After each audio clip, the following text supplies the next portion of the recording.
Now, the next round, this is a tribute to Roger Mayweather because he got asked a lot. What do you think about Mayweather, Mayweather Jr., I must say, your nephew versus the legendary Chavez Sr.? And Roger Mayweather, being the honest man that he is, he always maintained and he always said that Chavez will give anybody problem. Yeah. He will give Mayweather problems. He will give anybody problems. So in a dream fight, because Mayweather, when he got asked if you could pick a fighter, living or dead, as a dream fight, who will it be? I think he named Duran and Chavez Sr., but he said he will prefer Chavez Sr. So, of course, this is a dream match. Is the Bull versus the Matador. Who you have winning that fight in a dream fight, of course, we never know, but just hypothetically, based on their record and their skill level, et cetera, can you give me a breakdown first? And then your pick. Breakdown. So, I think that people should go and... Might not be that fair, but I think it's close. Watch Floyd Mayweather's fight against another Chavez, which was Jesus Chavez. Somebody who had a similar style, great left hook to the body. And Floyd was able to actually just work off of the ropes. He used his style to catch the left hook and counter with the right uppercut, right? So he would catch the hook, come with the counter right uppercut, catch the left hook to the body, come with the right uppercut. And he made it look too easy, though. And he did. It was a beautiful display of inside fighting, and I think it would be similar against Chavez Sr. I think Floyd's too slick, too smart, too genius of a boxer. I think that he would really put it on him. And the thing about Chavez is that he had an incredible chin. So the only thing that he could hope for is that Floyd's hands would betray him because his head is so big, bouncing off of them. But without that, I just see a dominant performance by Floyd. Yeah, I wouldn't be too confident relying on that if I was Chavez. But if I were to have to pick somebody, first of all, when I look at like a dream fight that no one know the answer to, I like to look at fighters, best performances, of course, and also their worstest performances, maybe their losses, maybe I could find something there. Now, Mayweather, of course, never lost, but has a blemish on his record with the what's that guy name that he rematched, Castillo. Yeah, Castillo. So even though Mayweather, Castillo, even though Mayweather won the fight, it was a pretty close fight, and people still complain about that fight to this day. But Mayweather rematched him right away. However, in the first fight, Mayweather did break his shoulder.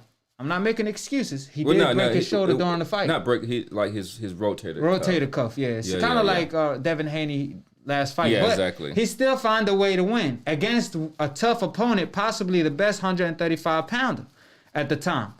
And Mayweather came back right away and beat him. So it showed that he could adjust. It shows that if it's a second fight, he's going to be better off because he already studied you. Chavez Sr., on the other hand, if we're looking at his worstest performance, the closest guy that I could think of is Sweet Pea Whitaker. Sweet Pea. Yeah, he got beat by I believe Frankie Randall too. That was but I'm talking about stylistically closer to Floyd, defense wise and stuff. Yeah. I would think Sweet Pea. And yes, it was a draw. That shit wasn't a draw. Excuse my language, because Sweet Pea Whitaker schooled Chavez. Even anybody would tell you that. And then Taylor. I remember Taylor, the first fight. Yes, Chavez got the knockout, but the damn referee was very corrupted because he stopped the fight when the fight ended. So he didn't give 2 seconds left. Yeah, 2 seconds left. Ridiculous. So the way Taylor performed on him and he was putting on him, I know Chavez came back and beat him in a rematch, but he was no longer the same. That fight took everything out of him. And the fact that he got robbed of his victory, it kind of destroyed him as a fighter. F.U. Richard Steele. So that kind of that's what kind of, I have to side with Floyd Mayweather all day just based on them two factors. Even though I pointed out Mayweather's worstest performance, he's still the bigger guy. He's still the smarter guy, faster guy. got the same power almost. You know, better IQ, all of the above. Like Mayweather really has too many fast feet. Yeah, yes. It's just too much, you know. And I like Chavez, but at the end of the day, Chavez. People complain about Mayweather fighting Conor McGregor, but Chavez, when he was 49-0, he fought someone in Mexico that made his debut. So it's kind of like, you know, at the end of the day, I'm not gonna say there's a lot of tomato cans in on his record, but at the end of the day, he fought in Mexico a whole lot. So some of them tomato cans could upset you if you're not that good. Don't mean he's not a legend, because he still had tremendous victories. But against TBE, I just don't see that possible. You know, any last thoughts on that? No, I mean, I think that's a good kind of mental experiment to have. But sorry, I got Floyd all day.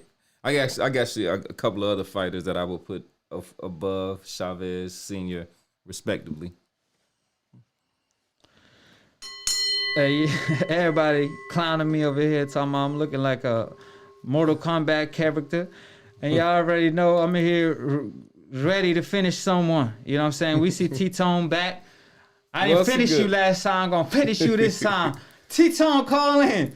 T-Tone, that's my guy. Real rap, everybody, OG swag. Real rap, I appreciate everybody on the chat, because I can't call everybody's name, but at the end of the day, y'all right here.